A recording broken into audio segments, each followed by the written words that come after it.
გვაჩნია, რომ გადაწყვეტილება იყო გამოტანილი უკანონო. ამის საფუძველს, ამის საფუძველს ვაძლევს ის გარემოება, რომ სასამართლომ თავიდანვე შეგზღუდა ჩვენ იმ საშუალებებში, რომელსაც კანონი გვაძლევს, რომლითაც ჩვენ უნდა მოვახერხოთ და განვახორციელოთ კანონის თანახმად ჩვენი პოზიციების დაცვა.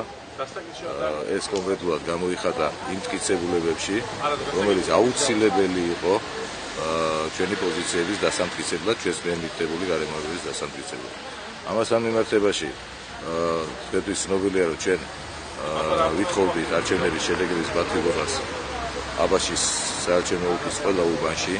შესაბამისად, მოწმეები გჭირდებოდა იმის დასადასტურებლად, რომ ჰქონდა ტოტალურ დარღვევებს ადგილი, სხვადასხვა ტიპის დარღვევებს, რაც გამოიხატებოდა ამორჩეულთა ნების შეზღუდვაში, საყოველთაო უფლების შეზღუდვაში და ასე შემდეგ.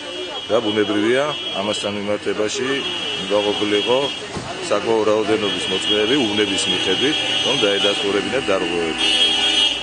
მიუხედავად ამისა, სასამართლომ შევზღუდა ჩვენ ხელოვნურად მოწმეების რაოდენობაში და მოგცა არჩევანი სულ 5 მოწმის ასარჩევანი. რაც ბუნებრივია, იმ თავითვე უკვე აშკარა იყო, რომ საკმარისი არ იქნებოდა დაუშვათ ყველა უბნის მიხედვით დარღვევების დაფიქსირებაში. თუმცა მიუხედავად ამისა, ხო, მე მაინც მიმაჩნია, რომ ჩვენ მოვახერხეთ ჩვენი პოზიციების დადასტურება, იმ გარემოებების დადასტურება, რაც კანონის თანახმად იწვევს არჩევნების შედეგების ბათილობას, მაგრამ ასეთი გადაწყვეტილება იქნა სასამართლოს მიერ გამოტანილი და ჩვენ ვაპირებთ ჩვენი კანონით მონიჭებული უფლების გამოყენებას და სააპელაციო სასამართლოში გადაწყვეტილების გასაჩინებას.